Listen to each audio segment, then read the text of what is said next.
Wakey, wakey. Wakey, wakey. Hello, good morning, and many thanks indeed for joining us here. It is the 20th of November, 2023, and I'm glad that you have chosen KT News to inform you today. And you had a lovely restorative weekend. Of course, now looking forward to a great week this week. Still, it's a crappy weather for most of Kenyans, as they will say it, but we're happy that we have the rains with us here, though also devastation that is coming with it, with El Nino with us. We know also lives are being lost so far. We have the number counting up to 17, looking at the devastations of the floods in the country as well. Today is Monday. Every Monday we have Standpoint coming your way, where we take a critical analysis of the week that has been politically, and also what is the trajectory this week. I'll be joined momentarily here by Senator Okongo Mogiri, who is a senator of Nyamira. We'll be joined by Danson Mungatana, senator of Tana River.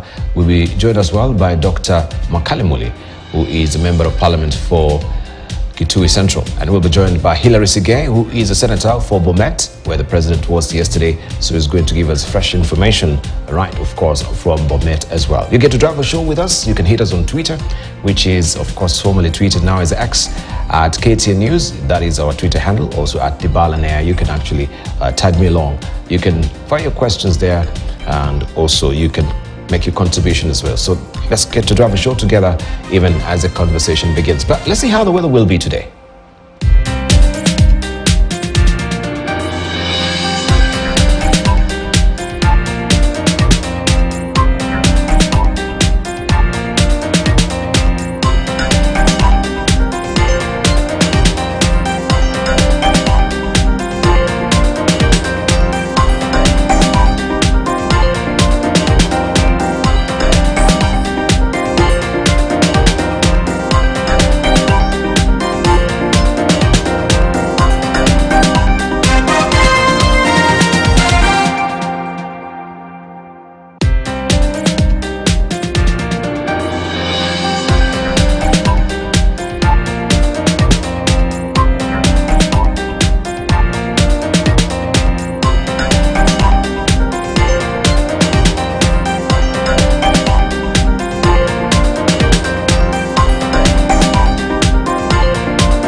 All right, indeed. Let's see how the dailies are holding for us. Looking at the Standard, this is what you're waking up to on the front page of the Standard today.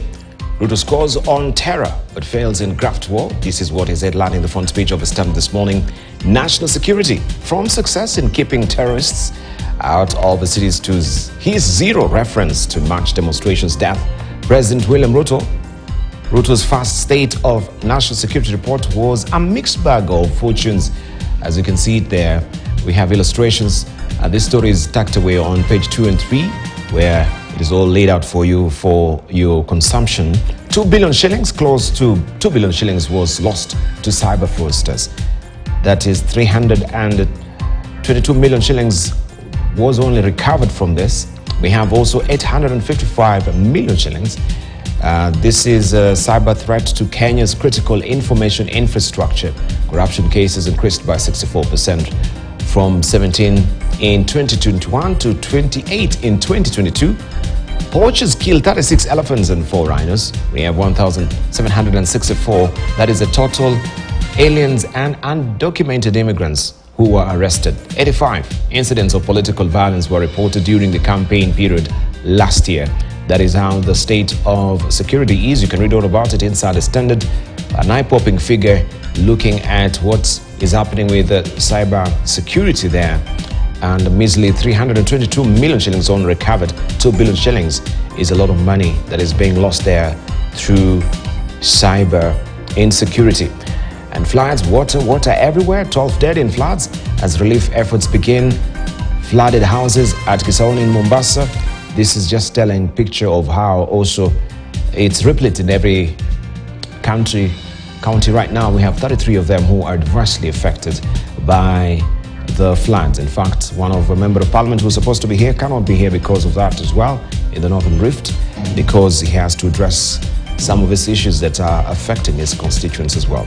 You'll form next government. Ruto tells Azimio leaders, former president tells Azimio leaders to remain united because they have a big chance to form government in 2027. This story continues on page 4 of the Standard today. Also looking on the teaser on top, I'd rather talks fail than shelve housing project. I'd rather talks fails than shelve housing project. And Zelensky's request to Africa. You can find out what this request is on page 11 and also page 10 of the Standard today, where it is well laid out for you. Cheaper calls as CA cuts charges. You have the story on page 19 of the Standard today.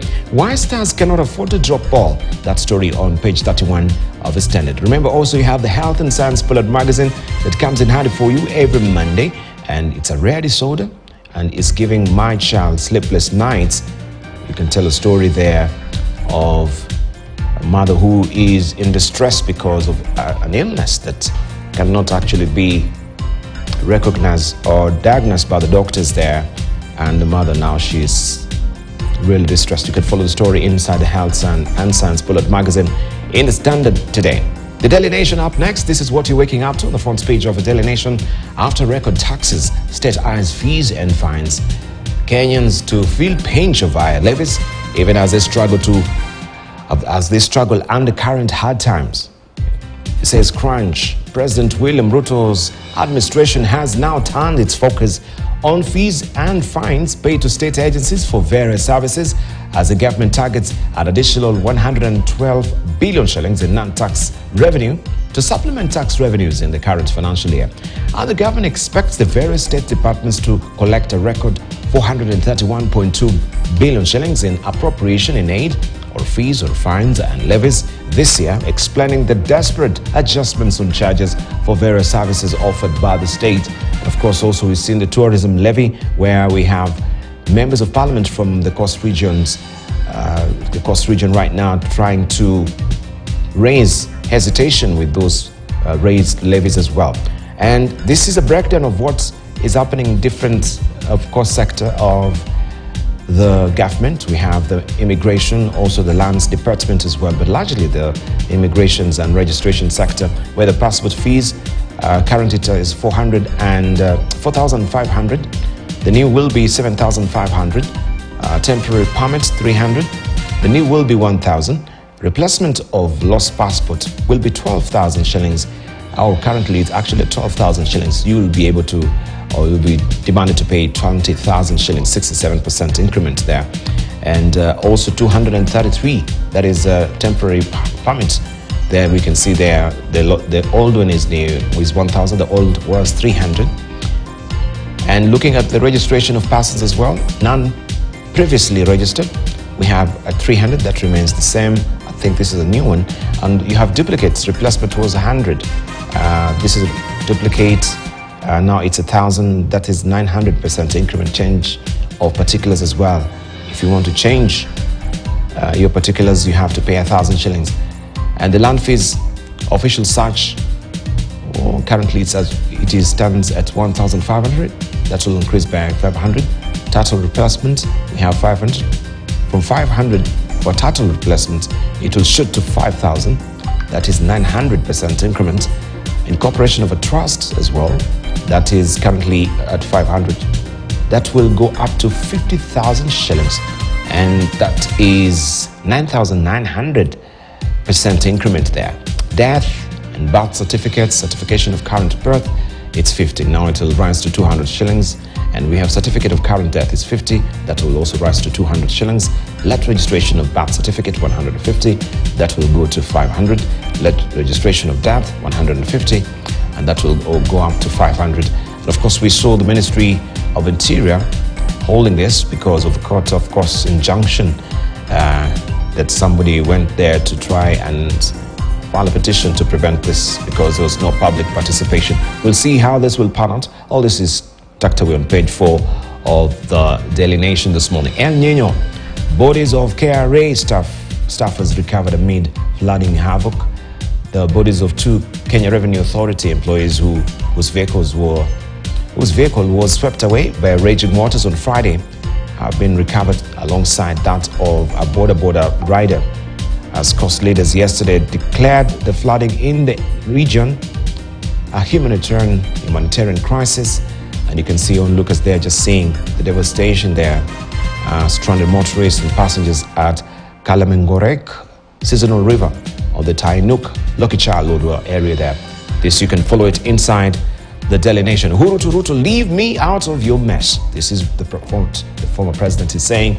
Former President Uhuru Kenyatta yesterday lashed out at his successor, William Ruto, for failing to deliver on his campaign pledges and blaming the Jubilee administration for the failures of his Kenya Kwanza government. Mr. Kenyatta, who handed over the reins of power to his former deputy turned bitter political rival last year, said Dr. Ruto's government has performed below the expectations of Kenyans. And you can follow the story on page 6 of the Daily Nation this morning. Also, investigation ban of teenage pregnancies weighs down on Kandui sub-county in Bungoma County bears the ignominy of having the highest rate of teenage pregnancies in Western region. Also, Kenya face home team Seychelles in Cote d'Ivoire.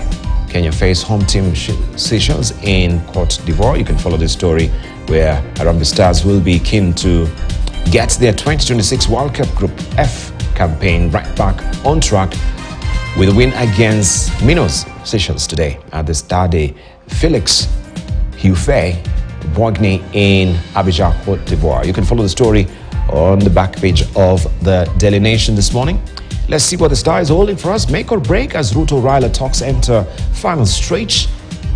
On Wednesday will be the crunch time, and we'll see how that will pan out. Deadlock. Odinga team wants housing levy scrapped or made voluntary, where we've heard the president has been very categorical that they're not rowing back on this. They go full steam ahead as Mayor Coalition demands VAT or other taxes on fuel cut as at least 8% to at least 8%. And this story continues on page 4 and 5 of the Star this morning.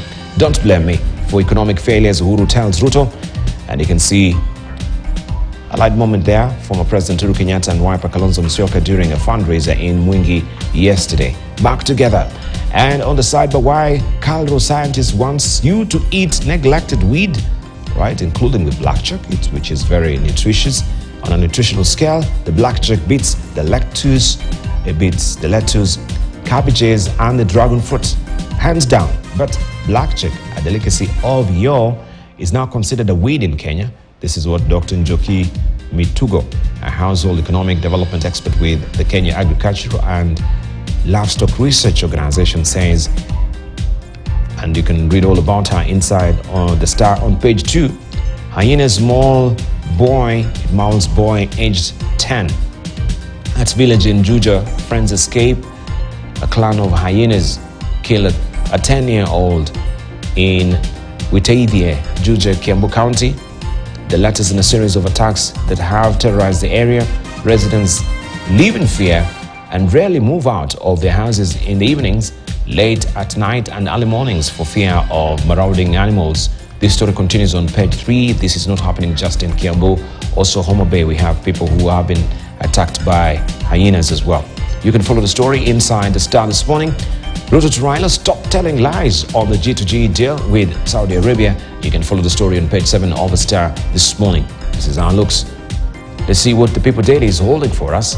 And this is what you're waking up to on the front page of the People Daily. Stop blame game. Uhuru demands take responsibility.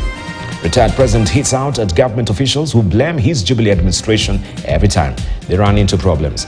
Kalonzo warns on bipartisan parley risks if terms are not met. This story continues on page 4 of the People Daily this morning.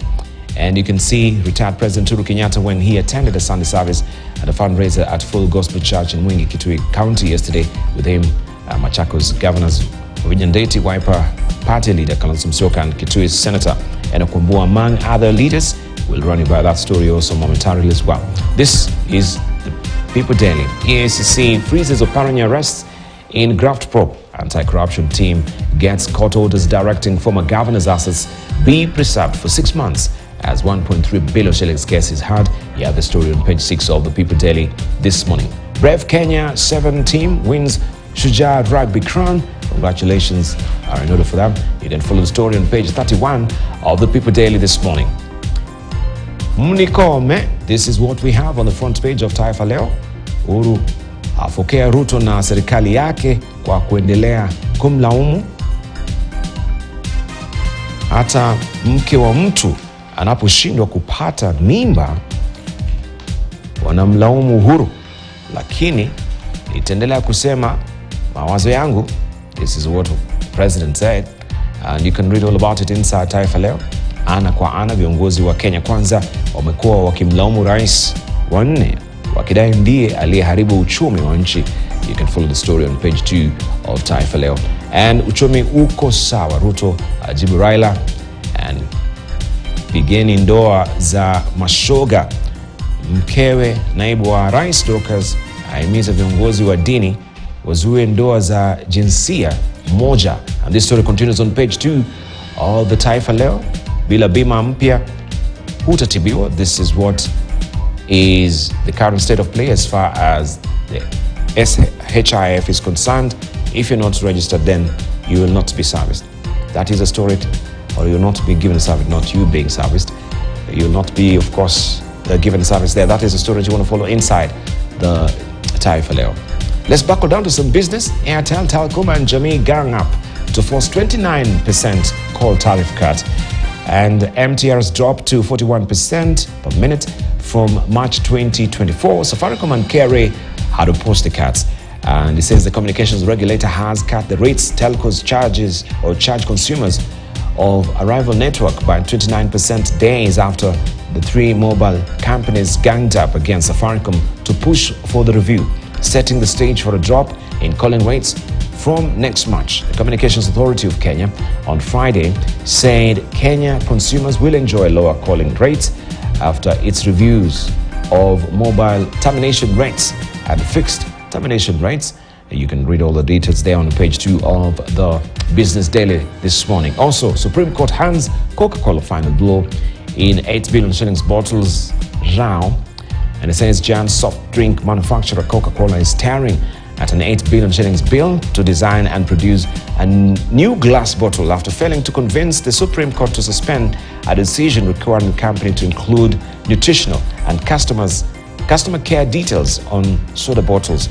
Coca-Cola's Kenya Bottlers and Nairobi Bottlers Limited and Coca-Cola Central East and West Africa Limited had argued that 6 months for complying with the High Court judgment will impede its competitive advantage and also permanently cripple the business and affect ability to pay more than 3,000 workers.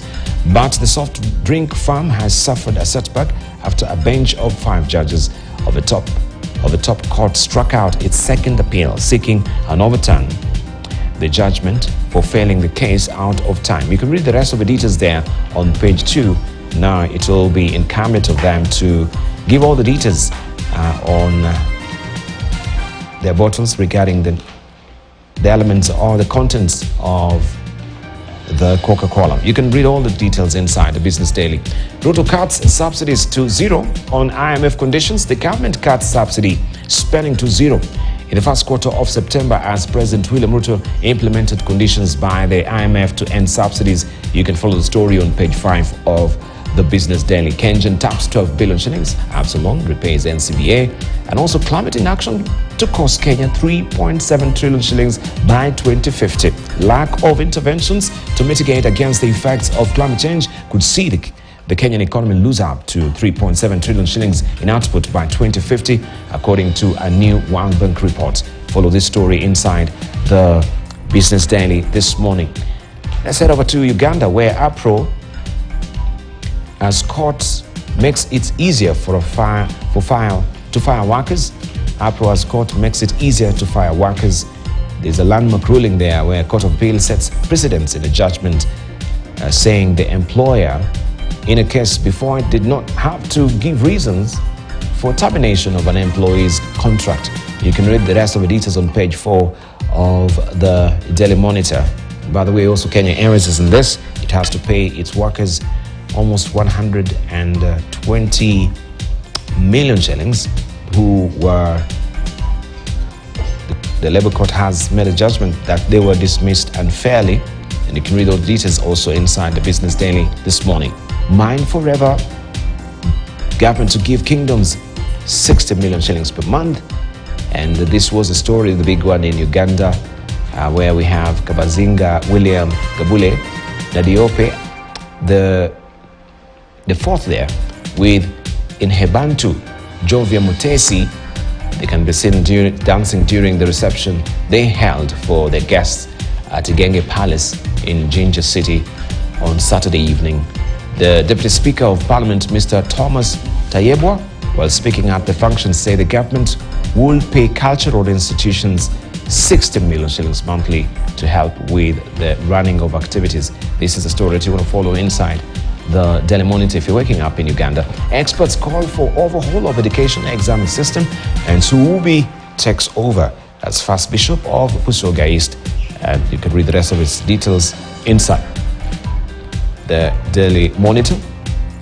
The Right Reverend Paul Hannington Suubi has been consecrated as the first bishop of East Busoga Diocese, which will have its headquarters at St. Stephen's Pro Cathedral in Bugiri district. And this story continues on page 7 of the Daily Monitor in Uganda. Balalo are proxies for general ministers. This is what CJ is saying.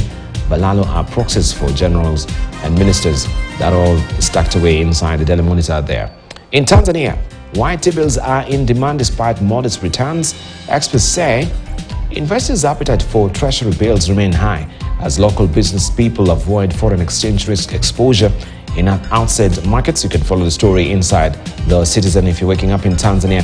And Romanian leader concludes visit. Right, he was doing a visit here in East Africa, and he was in Tanzania after his visitation here in Kenya. Bear Cement upbeats as Swiss firm sells 65% stake, and TPC to invest 112 billion shillings in molasses factory. All that inside the Citizen. In Rwanda, they're working up to this today. Rwandan civil society roots for more funding towards agriculture.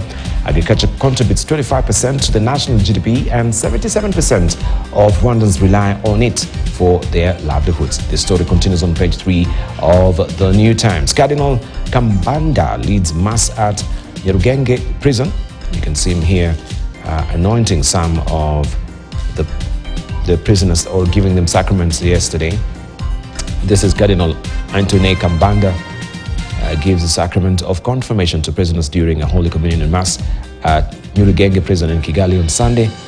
And according to Rwanda Correctional Services, 43 prisoners received the sacrament. You can read all about it inside the New Times as well. And this is what is holding the splash this week on the East African. New oil deal will ruin me. As Kenya loses $100 million in Kisumu port business, Uganda investor Mike Mukula's $270 million fuels facility is going into disuse. You have a story on page 4 and 5. I know you are all the wiser regarding all this particular deal that Museveni terminated with Kenya regarding transparency as far as the levies are concerned, and also how it is costly for them to actually be importing oil from Kenya as it stands. And he is one of them as well who will be adversely affected by this. His facility will actually be not sweating. You can follow the story on page 4 and 5 of the East African this week. The China Daily, we have she is stripped to help secure stable China-US ties. Foreign minister says Washington should meet Beijing halfway in realizing key consensus. And of course, there was one very pivotal meeting that they had with Biden. This is Xi Jinping. And well, this seems to stem out from that particular meeting during the APEC summit. You can follow the story inside the China Daily. I'll show you also what we have on the front page of the latest in the Time magazine. Nobody believes in our victory like I do. Nobody. It's been nearly 2 years. Russia still controls a fifth of Ukraine territory. Tens of thousands have been killed. Global support for the war is shrinking. The lonely fight for Volodymyr Zelensky. That now everyone is concentrating on Israel and Palestine. What next? This is what the Time magazine is holding today. And you can get a copy of it as well. I'll show you what The Economist as well has and the rest of the international publications as we continue pace with the program. But for now, let's see what we do have. Of course, just looking at the stories and unveiling some of the panels that we do have with us is here. I mean, in the studio in the morning here.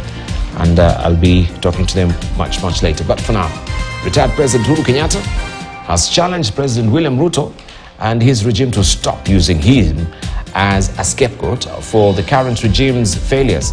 Kenyatta, who was speaking in Mwingi, Kitui County when he accompanied Wiper leader Kalonzo Musyoka for a church fundraiser, says he cannot be intimidated and remains a firm member of Azimio La Umoja One Kenya coalition, as he called on leaders to be firm and steadfast. Let's just listen in to what our political affairs reporter Jeff Kirui has for us. While as we wait for that story, let me just unveil our panelists who are here. We have Okongo Mogini with us, and also we do have with us as well Honorable Dr. Makale Muli. Good morning. Hi, good morning. Yes. Good to see you. Good to see you too. It's a very wet watch. You know, on TV, we don't answer a binary. Good morning, good morning. I say good morning. Yeah, how are you? Yes, Juma. Yeah, on TV people go, good morning. Yeah, good morning. Yes, how's it been? So if you say, never inducted us. Yeah, doing well. No, we don't do this thing every day with So all these years we've been together, you should be knowing. So on TV don't say good morning, and then we expect more. We expect more. It depends on where we are coming from. Media personality. Don't induct us. You need to induct us. No, you don't need to inductions. I mean, the inductions we've done for long. We've been so many years with you. Yes. Also with the Congo Mogi. Anyway, you address it's a good morning. After a very busy weekend. The story of just read the bar. Yes. On Uhuru Kenyatta's visit to Mwingi. Yeah, can you just... I was part of that. You were part of that. Let me just first run the story so that we can get the details there. Yeah? All right. Let's see what Jeff Kirui has for us with that story. After keeping a low profile since relinquishing power, retired President Uhuru Kenyatta on Sunday emerged in a public gathering in Mwingi, Kitui County. In the company of Wiper and Azimio leader Kalonzo Musyoka, the retired head of state fired salvos at his successor President William Ruto, challenging him to stop apportioning blame to the previous regime and using him as a scapegoat for the inabilities of the Kenya Kwanza government and instead deliver on his promises to Kenyans. Sasa mtu akishindwa njia ya kufanya kitu yake, sijui serikali iliyopita. Sasa kesho yake mtasema hata watoto wakikataa ama mama akikataa kuzaa, unajua Uhuru. Wala mimi sijui, lakini tumezoea tu, tunayasikia inaingia na inapita na tunaendelea. We are given clear instructions. Kama hakuna kupunguza gharama ya maisha, msiweke sahihi. Nataka nijue kama mnakubaliana na watu wa West. Ningependa kuambia serikali wa jamani, iangalie ilikuja kwa kupromise mahasla maisha itakuwa salama, lakini maisha imekuwa ngumu sana. Kwa hivyo mimi naomba waangalie, na hata hizi maskandal za mafuta waangalie hizi vitu bwana, zimalizane na wao. Hatuwezi kuendelea kama vile tunaendelea sasa. Hii maneno kama gharama ya maisha itaenda chini na tuambiwe twende kwa mtaa, twende tukaandamane, mimi nitakuwa pale mbele. Retired President Kenyatta's last public appearance was in July this year after officers from an elite police unit attached to DCI stormed his son's Jomo's residence in Karen to search the premises over reports of owning firearms. Mimi hiyo mambo ya kuogopa iliisha bwana. Tumetishwa, tumeambiwa nini, tumeambiwa sijui nini. The retired president reiterating his political stand that has put him in the coalition path with the current Kenya Kwanza regime, who have constantly been on his case, pushing him to take a low profile in politics. Mimi ni mwana Azimio. Na hapo mimi niko. Mimi sio mtapeli wa kuruka huku na kuruka huku. Sijui ati leo iko hivi. Mimi nikitoa msimamo wangu, mimi nakaa na msimamo wangu, kwa sababu hivyo ndivyo tulifundishwa na wale wazee ambao walitufundisha siasa. Kuwa mtu ambaye anaweza kuaminika leo na kesho. Sio mtu wa kuyumba namna hii. Hiyo sisi hatuko hapo. Kwanza kuchimana na kupeana maneno mnadhoofisha hali ya muundo wetu kama coalition. Mkidhoofisha mnatudhoofisha sisi. Na mnadhoofisha hata nyinyi na wenyewe wa supporters wenu wanakuwa na hali ya kutoelewana. The retired president has made a handful of appearances since exiting power. His re-emergence coming at the time Kalonzo Musyoka is angling to become the Azimio presidential candidate in 2027 to face off with President William Ruto. We are where we are to stay, and we are proud of it, and we are hopeful of a bright future for pahali tuko. Lakini kabla awe the 6th president, nataka sisi tusikane katika Azimio. Yeye ashike hapa na mimi na ndugu yangu wengine ambao tufike Western. Kwa sababu tumeona the 4th president yuko hapa na anafikiria Central. Na tuangalie mwingine anafikiria Coast. Na baba kwa sababu alikuwa anasimama na yeye anafikiria Nairobi. Jeff Kirui, KTN.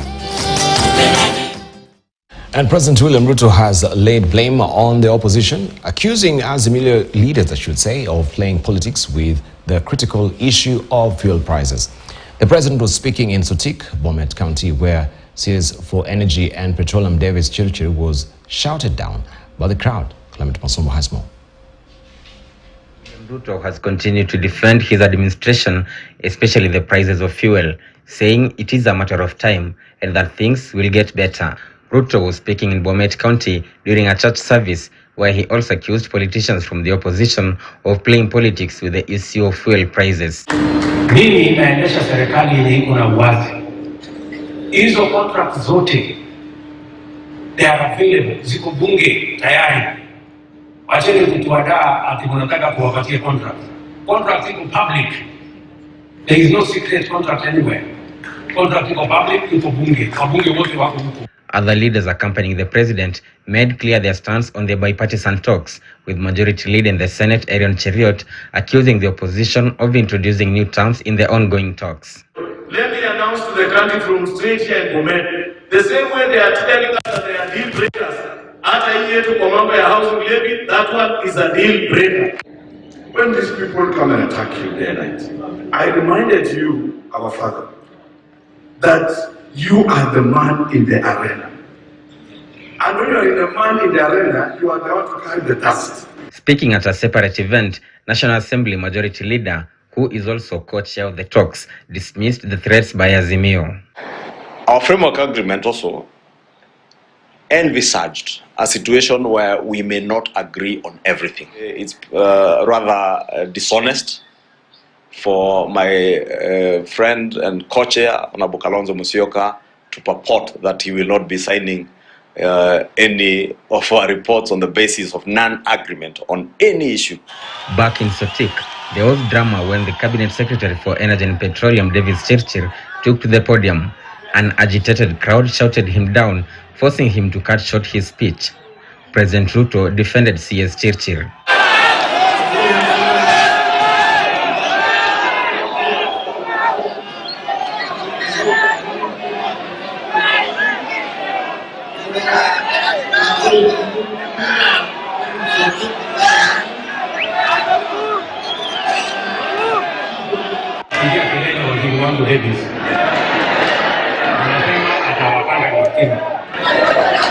Hata niwaambie story. Ndio. Sasa hiyo maneno ya stima hapa Bomet, watu 50% ya Bomet, 81,150 people tumewawekea stima. It is alleged that the angry citizens were not pleased with the way the CS was running his ministry. Clement Masombo, KTN News. Separately, Deputy President Rigathi Gachagua has termed as baseless, premature and petty claims that he's planting young leaders in various regions to checkmate their senior counterparts to give him an edge in the 2032 succession matrix. Speaking in Kopsiro, Mount Elgon, Bungoma County, Rigathi says claims by Kakamega Senator Boni Khalwale will only derail the government's delivery speed. The DP has also promised to ensure residents of Kopsiro Phase 1 and 2 get their title deeds besides streamlining the coffee sector in the region. Alon Chanda reports. It was during an interdenominational prayer service in Kopsiro, Mount Elgon in Bungoma County that the Deputy President Rigathi Gachagua and Kenya Kwanza leaders assured of unity in the ruling outfit, denying allegations against the second in command that he is fanning divisions in the region to his advantage. Last week, Kakamega Senator triggered the storm after accusing Gachagua of propping up young leaders to eclipse senior ones with 2032 succession politics in sight. Adinene ni kusukume Luyaland na wewe Ukambani ndio ufuruke senior politicians kwa hiyo area, ndio 2032 ikifika hawa senior wasinisuie mimi deputy president. Listen to me, whether you like it or not, in 2032 safari Ruto anatoka na Muluya anafanya nini? Ndugu Khalwale, tunataka kusi kwamba hiyo haraka uko nayo, tunakuambia tuliza boli. We have no time to engage into useless and productive debates about 2032. Is premature, is unnecessary, is a misadventure. If there are those who want to engage in those debates, please don't drag us into that nonsense. Kenya Kwanza sister parties have in the recent past exchanged barbs after UDA Secretary General Cleophas Malala called for their dissolution and joined the Yellow Party. This to Ford Kenya and ANC was an affront to multi-party architecture. Kama ndoa inafanya kazi, kama mkataba unafanya kazi, mbona mtu ambaye amejiunga aliingia kwa nyumba kwa mgongo aanze kuonyesha viongozi wa Kenya Kwanza vidole, na tuko na serikali chini ya Mheshimiwa William Samoei Ruto. Tulishikana Ford Kenya, ANC, UDA, tukaunda Kenya Kwanza. There is no problem. Sisi hatuna shida. Sisi wote ni watu ya Kenya Kwanza. Hapa tuko UDA, ni chama yetu, muendelee kuijenga. Ford Kenya waendelee kujenga. Bora tukifika pale kwa debe, sisi wote ni wa William Samoei. Last week, Wiper Party leader Kalonzo Musyoka, who co-chairs the bipartisan committee, threatened to rally his colleagues to reject the final document, should the cost of living miss on the to-address list. This, according to Kenya Kwanza, is ill-advised and told of the opposition over their criticism of the government. Kopsiro Phase 2 and 3 residents have lacked title deeds and thus failed to access crucial facilities. Their plight could soon be addressed, besides the ailing coffee sector in the region that has been earmarked for streamlining. Hawa watu ya Mount Elgon ndio wana supply maji. Na Mheshimiwa Moses Wetangula amekuwa akisema tuweke tangi kubwa ili watu ya hapa nyumbani wapate kukunywa maji. Na vile Papa Roma ameniuliza, mwaka ujao nitakuja tukue na mkutano na wakulima wote wa kahawa katika kaunti ya Bungoma, ndio tuweze kuelewana, tuwaeleze ile serikali inafanya na tukubaliane vile tutasonga mbele. Besides terming the presidential succession talk as petty, baseless and premature, DP Rigathi Gachagua has led leaders from the Kenya Kwanza administration in painting hope in the future of the residents of Mount Elgon in the sectors of agriculture, infrastructure and health. Alan Ochanda, KTN News in Mount Elgon. Meanwhile, Siaya Governor James Orengo wants President William Ruto to fix the deteriorating economy and save Kenyans from the high cost of living. Orengo says it was disheartening that despite his 1 year in office, Ruto has failed to fix the economy, but keeps on blaming his predecessor, Uhuru Kenyatta, for the woes bedeviling the country. He was speaking at a funeral in Ugunja, Siaya County. When Kibaki and Raila Amolo Odinga took over the government of the Republic of Kenya in 2002 and 2007, Moi had brought Kenya down. Revenue collection was under 400 billion. They did not go on a journey of making excuses and blames every day, calling Moi names. They say, no, we took responsibility and we want to change government for the good of the people. It is high time that the Ruto crowd should stop blaming others. They are purportedly in the mantle, and they should make the lives of the people of Kenya better. And Raila will be the president of the Republic of Kenya. At whatever time, at whatever age, it shall happen. All right, let's look at also what we do have here in the dailies today. We have a plan. This is what Daily Chokatuna has been drawn here in the Star, and you can see the plan is actually pulling that fuel down. But it seems looking at the cloud banks as well, it's lifting them up. We have plans as well. I can see from the course as well. That is the governor from of Mombasa. I don't know what he's doing here. I'll leave it for you to decipher this. Maybe Mungatana will tell us what actually this means. This is in the Star today. This is what Ozone has drawn for us. Also, the 17 billion shillings oil mess, as you can see, Anne Jokishi is the one who is in the hot fire right now. And people have been saying she is a poster child. There may be big honchos behind her as well. And this is regarding the 17 billion shillings scandal that has been ongoing for a while. She disappeared, she came up, and she's been saying her life is being threatened. And also, some of the Kenya Airports Authority, they have no sorting the idea who she is. So who actually knows this lady? And this has been one of the hot button issues last week. It continues to face this week. Right, some of the editorial cartoons that we can see, IMF and the loans. We've been leaking these pails, as you can see, right from Uhuru Kenyatta, but now it seems with the current administration as well, we have many pails as well. And as we know it right now, they're saying the IMF also is calling for zero subsidies as it is. That is the latest, and we have also the latest installment from them as well as we continue pace with borrowing. As I mentioned earlier, we're holding court with Dr. Makali Muli, who is a member of Parliament of Kitui Central, Okongo Mogiri, and also we're joined now by Danson Mungatana, who's a senator of Tana River, eagerly waiting to be joined by Hilary Segei. I can see him just sending me a text that he slept through the alarm, so we eagerly wait for him to also come, if he will. But let's see what is happening. Right, let's just begin with Makali Muli. The president, or the former president, was in your zone yesterday, and this is where I wanted you just to pick up from. Yeah, thank you, Debal. Let me, first of all, wish the viewers a good morning. The week was generally good.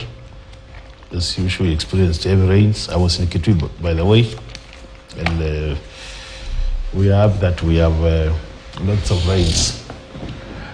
But what we saw coming from the coast, where Mungatana comes from, the flooding, to me was really,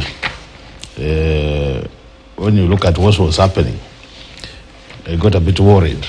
And I think it's kind of a humanitarian crisis, because you could see all the houses were flooded, vehicles could not move, and I'm imagining what it's likely. The result of that, we could get some diseases also spreading. But all said and done, at the end of the week, the climax of the week was now the Mwingi fundraising, which was yesterday, where the fourth president of the Republic of Kenya was in attendance. And as you saw, by the way, because I was seated there, it looks like Kenyans are missing President Uhuru a lot. I was surprised, when he was in power, I'm among the people who used to bash him a lot in terms of him not delivering. But yesterday when he appeared in that church, the kind of reaction, people were very excited. I could see leaders praising him. Some leaders were saying, we're actually missing you. So when he was given the chance to talk, and I think we have told Mugatana and the team many times that they need to move from the rear mirror and start looking at the main mirror, so the front screen, so that they drive well. He confirmed that a lot of blame has been coming his way in terms of Jubilee government, to an extent of even saying that it looks like when the Kenya Kwanza government, very soon they will start claiming that when ladies are not able to conceive and give birth, they will blame President Uhuru. But all said and I think the message was just simple message that Kenyans out there are complaining, Kenyans out there are dissatisfied, Kenyans out there are almost giving up, and this was even farmed up by what you saw in Bomet, where CS Churchill has just come on the screen, was not able to address his own home crowd. And you can imagine, when you are talking in your home crowd and you are the CS, people should be proud that they have a CS as one of their own. But you could easily see the reaction. So I think generally what we are saying about is we are not heading in the right direction. At this time, the government sat down and did what we call internal reflection, just to think about what is happening, what is not working well. Because you can see everybody is complaining, even the economy is not doing well, and that's a fact. Let's not pretend. When you look at all the papers, you're even now talking about levies, fines being imposed on government services, increases. So this increase will always continue making things worse. And the Kenya, we are in a situation where we have said many times, Punda mechoka. Very soon we'll be saying Punda mekufa. So I think we better take care before we start saying Punda mekufa, because I see a situation where the public will get to a level where they say now we are at a war, and where we are now, it says that we die or then we kill somebody. Just the situation of a cat. There's how we corner a cat, and now the cat decides either you kill me or I kill you. And I wouldn't want to see that situation where Kenya will say, now, since we are sure we will die, then let's not die alone. Because you don't know, they will decide to die with who. Things might get worse. So let's just be now more reactive to their issues.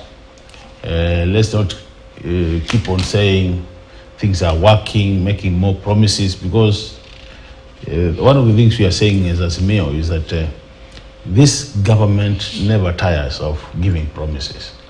Even when they know things are bad, they continue giving promises. It's good to give hope.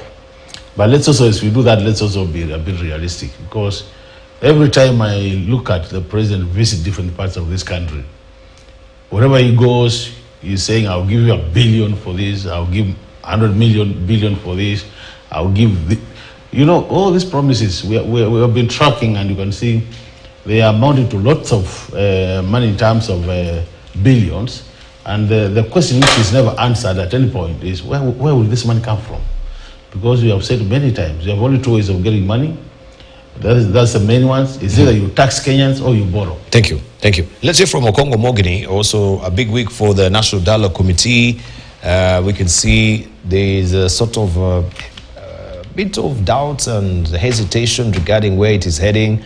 You have fresh demands as Azimio, and well, we've heard also from the co-chair saying what is surprised by what your co-chair Kalonzo Musyoka is talking about, these new demands, unless they are met.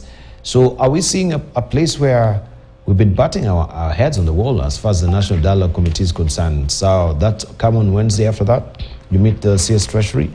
What next? Well, I don't know. The dialogue team has 10 members. I don't know what will come of it, but I mean that very... You in that team, that's what I'm saying. You're looking at where you fall, your hunch. What is your hunch telling you? I'm just looking at the co-chair, Honorable Kimani Ichung'wah, making allegations that we are making new demands. Divali, you know that the cost of living issue has been on the table. only that when we started the talks, we said that is a fairly emotive matter. We should make it the very last agenda. So talking about reducing taxes on fuel has always been on the table. That's nothing new. I mean, from the Azimio coalition, the issue of this very unpopular levy called in housing has been on the table.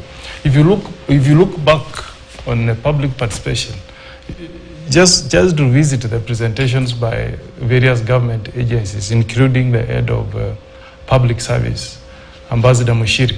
In fact, he's the one who made the most sensational presentation before us, because he said the housing levy has made mental issues for staff serving under the public service to triple in the last few months, because that tax is causing a lot of pain to Kenyans.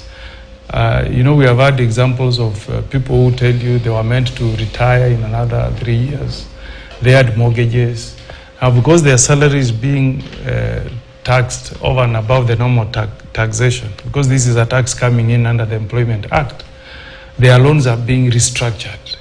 They're being told, instead of completing payment of your loan within the next 3 years, we need to refinance so that your mortgage period extends for another 2 years or more. And this is happening all over. Even in Parliament, it's chaos, because most members of Parliament had already committed their salaries to mortgages, salaries from SACCO.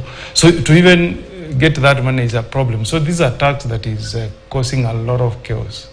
We had the FKE.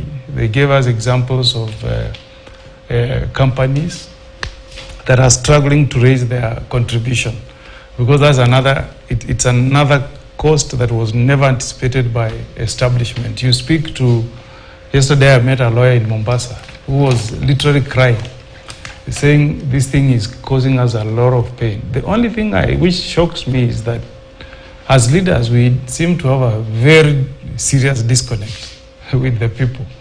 We are in leadership, but our ear is not on the ground. It's like what I've seen happening to Chirchir in Bomet. It's like the people are like, you are in government, but we don't feel you. You are not acting in our best interest.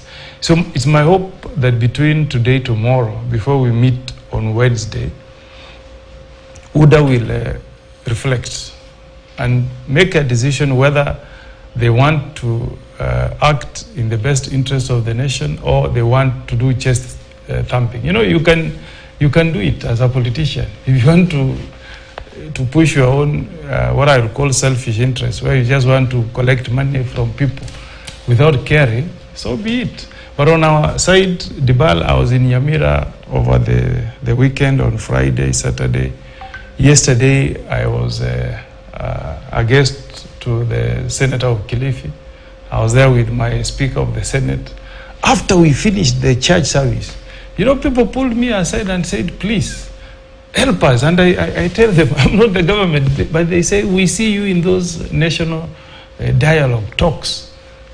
Help us. The cost of living is getting out of hand. We are suffering. But when you meet leaders out here, you wonder, whom do they meet when they go back to mashinani? So I think Wednesday should be a do or die for me. As leaders, we must sit back and say, Kenya has a lot of hope in these talks. There are many Kenyans who have been looking forward to us making a solution that will impact on their lives. It will be a very, very big disservice to Kenyans if we end up with squabbles and the talks bear no results. And also, if you allow me, Debal, I also want to take this chance to really pass my condolences. Nyamira is mourning. We lost one of our pioneer leaders, former member of parliament for West Mogirango, the late Mzee Kegoro, who passed away on Thursday morning, almost aged 90, but who has been very, very active. One of our most respected elders from not just Nyamira, but from the entire Gusii region. He passed on peacefully on Thursday, and I want to take this opportunity to tell the people of Nyamira and the family my sincere condolences to the family. You know, when you look at these, the early leaders, the people who served immediately under independence, very, very British. You know, if he tells you we'll be meeting at 10, 10 means 10. If he is to attend a church function at midday, you will always find him Mzeke Goro, early, at 90. I think he was about 92. You will always find him almost on time. So there are guys we have learned a lot from. He was my mentor. Politically, he's from my clan. He was our kind of president of the clan. So it's a big loss for Nyamira. We are mourning. Yeah. Our deepest sympathy and condolences as well to the family. Right. Let's hear from Honorable Danson Mungatana, fresh from Bomet. You were there in the firestorm, as it were. We saw, I don't know, what was the reaction when you saw also CS Church there being shouted down by, the citizens in Bomet. What is the reaction? What is the feeling? Do you think the center is speaking to the periphery? Well, maybe before I wade into that, I want to say that on Saturday we were at home in Tana River. We have been affected by the floods. Adversely. It's not really the rains. You know, for us, the normal floods are good for us. When the river floods, we are okay with it because it is as soon as they move, the waters move out, it's planting season for us. And the rivers normally bring the alluvial soils from the highlands, and it's time for us to farm. So we don't have a problem with the normal floods, but these ones are too many waters from Kilimambogo Hills, from the Mount Kenya area.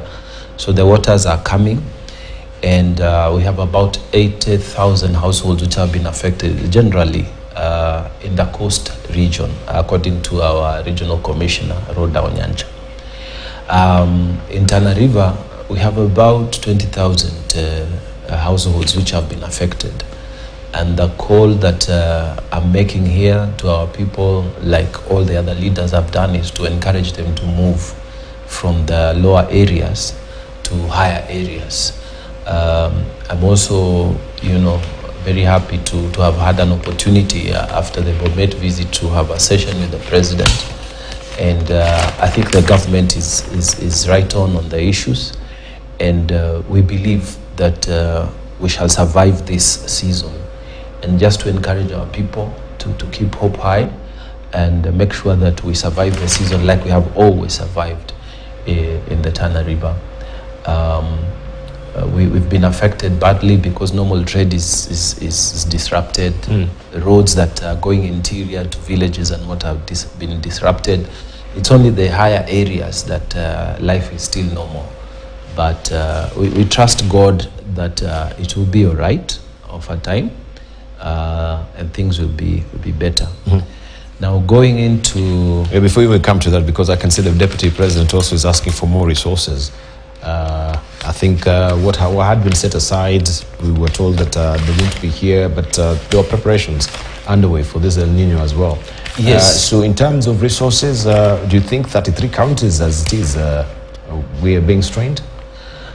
Okay, first of all, the resource mobilization was between the national government and county government. I can't speak for other counties, but I know Tana River County, we had prepared. And I can see our deputy governor has really been in the forefront, distributing food, mattresses and things like that. Yes. The leadership in Tana River as a whole, all of us are doing our own things to try and support. Now, the response by the national government is what we are waiting for. We know there was food and whatever coming, but we wanted, I personally requested the president for a higher level intervention, and we have been assured that the DP would steer this process. So I think in speaking like that, he might be alluding to the fact that the work is a lot. But I know he has had a meeting with governors, and I think this week, anytime, he will start hitting the ground in various places.